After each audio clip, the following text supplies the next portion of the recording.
What's up everyone, I'm your female otaku and I'm here to review the finale episode of Mahou Shoujo Ikusei Keikaku, or Magical Girl Raising Project.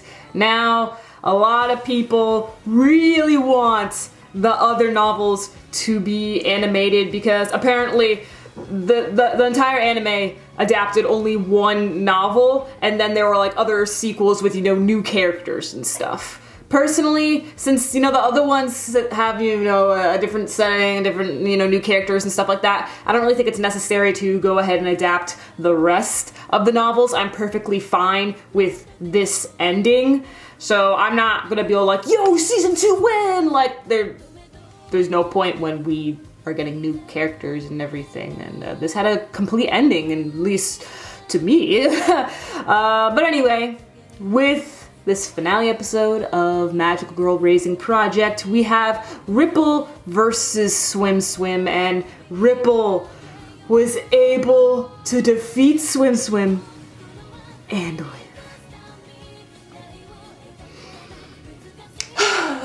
Yes. Yes. Yes. Thank you. Oh, thank you. Okay, I was so scared because like when Swim Swim chopped off Ripple's arm and slit her eye, I was just like, oh my gosh, this is just like what happened to Winter Prison. She's gonna die from loss of blood. But thank goodness that did not happen. Ripple, thank you, girl. Oh. I'm so happy that Ripple didn't hesitate or anything. I thought she hesitated for a second there when she was about to kill Swim Swim after, she saw that she was a little girl. And I thought maybe Snow White would suddenly come in and interrupt everything, but nope. It was all good. Swim Swim is dead. Now, with Fauve and Snow White, Fauve explains everything to her, and basically we learn a little more about, the whole project going on here. And as we know, Cranberry was the new master, the new overseer for this exam, and how the regular exams go, which I knew, I predicted everything like an episode or two ago, but just in case of those of you who didn't get it, the normal exams, they didn't involve killing or anything, and I'm sorry if you hear that noise. You know how there's normally a leaf blower? It's snow today, so we got the snow trucks out! Anyway, the normal exams would just be, the magic girls maybe have to defeat a beast or they have to, do good deeds. But Fauve and Cranberry were on the same side, believing that, the exams were boring. So, yes, there's definitely something going on with Fauve. And Fauve, there's not exactly a glitch with Fauve because Fauve is a familiar, he's not a program. And Fauve is from the world of magic, and he says that the sole survivor can either continue being a magical girl or they can be a master and be the overseer of the next exam.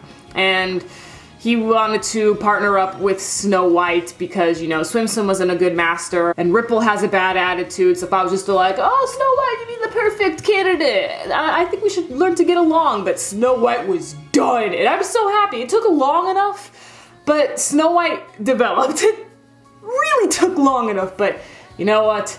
Development is better than none. Snow White becomes tough and she is absolutely through with Fauve and tries to get rid of him as by any means possible.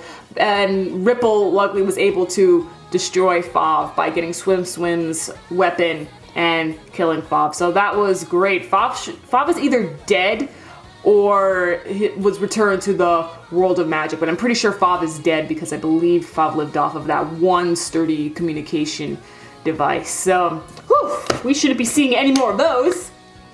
Unless if you read the other novels, which I know a lot of people are going to ask me, where do I read the novels? There are apparently other websites like, Tumblr or I think some Google Docs or stuff like that. And lots of people have been linking me to those, but personally I'm not interested in reading on, but there actually is going to be an official English release for the first novel, so the one that the anime adapted, so maybe after that they might translate the others, not too sure.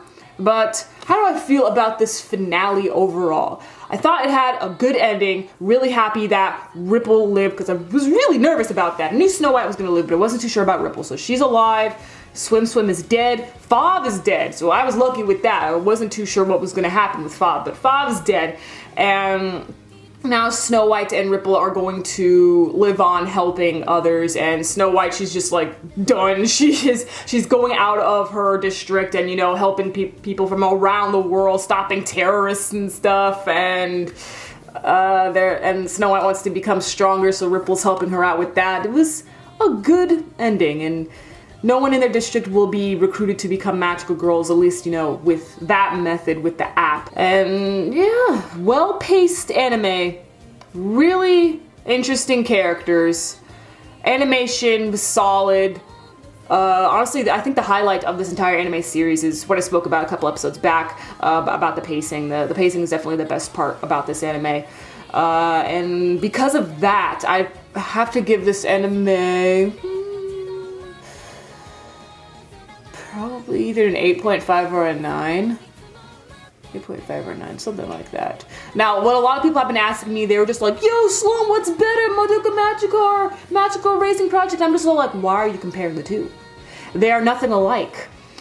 The only thing that's alike about these two is that they're psychological and they're both magical girls, but Madoka Magica focuses on the, you know, deeper side of magic girls, while this one is just, you know, for pure entertainment. It's a killing game. They're absolutely nothing alike. So I'm not going to choose which one's better because they're practically from different genres, honestly. They're nothing alike. So I'm not going to compare them, and neither should you. And that was this episode, and that was the series. So I had a pleasure reviewing Mahou Shoujo Ikusei Keikaku every single week. This was one of my more popular reviews of the season, so thank you all of you who continue to watch these reviews weekly and discuss in the comments. It was wildly entertaining, and thank you for sticking with me throughout these reviews. Catch me later as I review Ajin. I'm your female otaku, sayonara.